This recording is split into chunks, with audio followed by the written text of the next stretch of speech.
Welcome to the Psalms Compressed. Today we will look into Psalm number 46. God is our refuge and strength.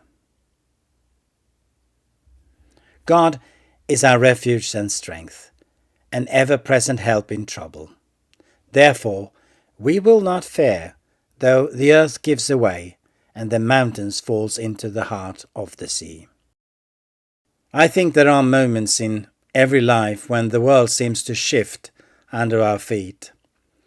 Moments when the foundations tremble, sometimes literally, sometimes emotionally, spiritually, perhaps even in our relationships.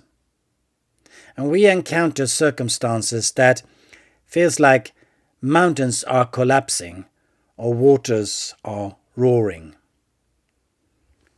That could be like a diagnosis we didn't expect, a relationship that is breaking apart, our finances are collapsing.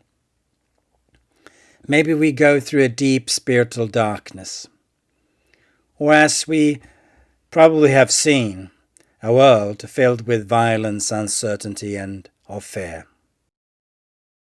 Psalm 46 meets us in these places of trembling. It is a song written for earthquakes, not for gentle days. It was crafted for storms or wars, national crises, even personal breakdowns. And it begins not with the command to be strong, no, with a proclamation of who God is. And actually I spoke on this Psalm 46 as a Sunday service message last year in 2024. I can't remember how it went, but I do remember that I was struggling in a way to pull it together, since all the Psalms, really, they are so full of insights, honest prayers, and also these fantastic poems. It is actually here on YouTube at our channel for services during 2024, if you would like to pay it a visit. God is our refuge and strength, a very present help in trouble. The psalm does not say, God gives us refuge, or God provides strength. It says, God is our refuge. So He Himself, His presence, His character, His nearness is the shelter. A refuge is a place you turn to, that you run to, not from. A refuge assumes danger, assumes trouble, assumes a storm.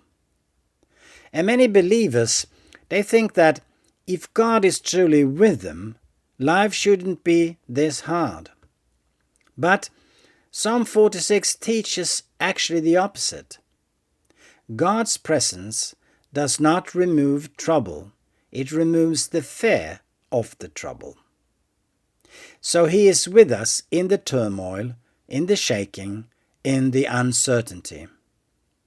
And the psalmist here describes unimaginable catastrophe, like the earth giving away, mountains falling into the sea, waters roaring and foaming. And these are images of creation unrevealing, symbols of total chaos. And yet, the psalm says, we will not fear. Not because this crisis is small, not because we think God is big, not because these waters are calm, no, because God is present. Your security does not come from stable circumstances. It comes from a very stable God. So, again, the contrast between the roaring, chaotic waters of verses 2 and 3 and the gentle river that makes the city of God glad in verse 4, this contrast highlights chaos versus an ordered life, threats versus God's sustaining presence. The city represent Jerusalem as the place where God chooses to dwell. The city is secure not because of all these walls, but because God is in the midst of her.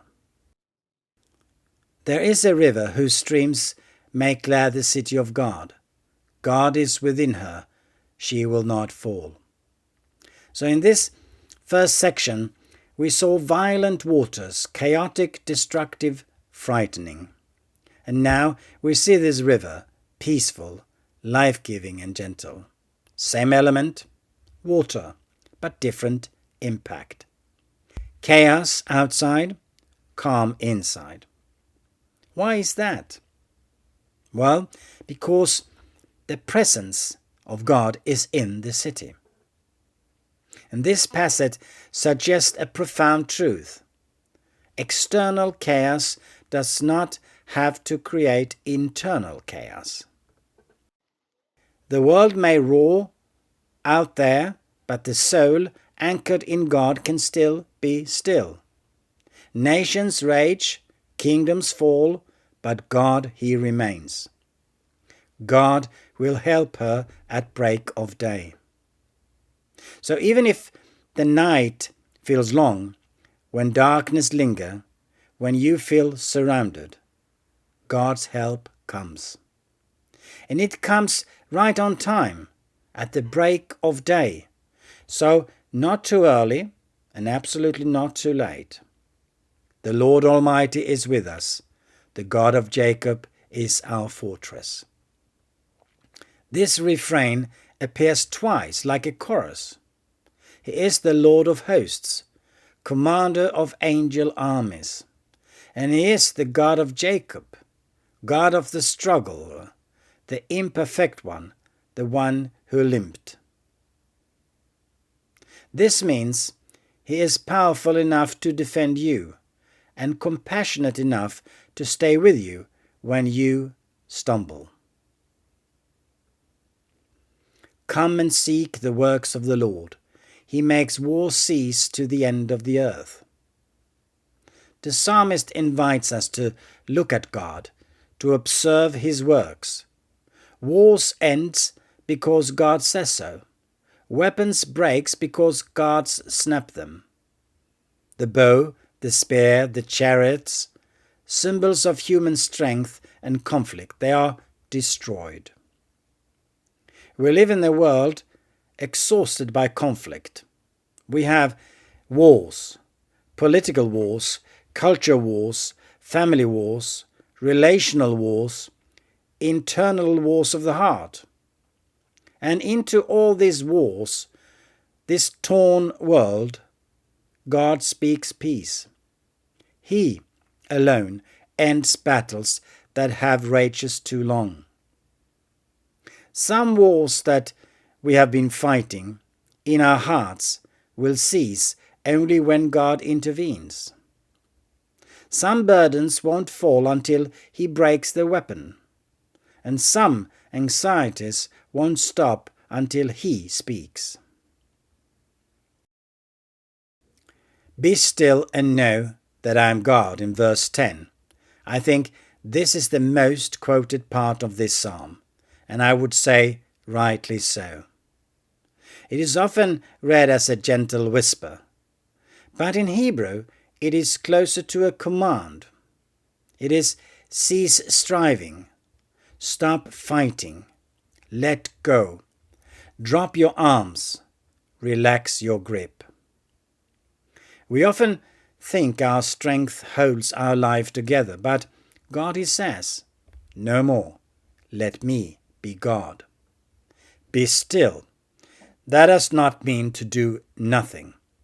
It means to stop trying to be sovereign. Stop imagining that you control the outcome. Stop trusting in the fair. Stop rehearsing worst-case scenarios.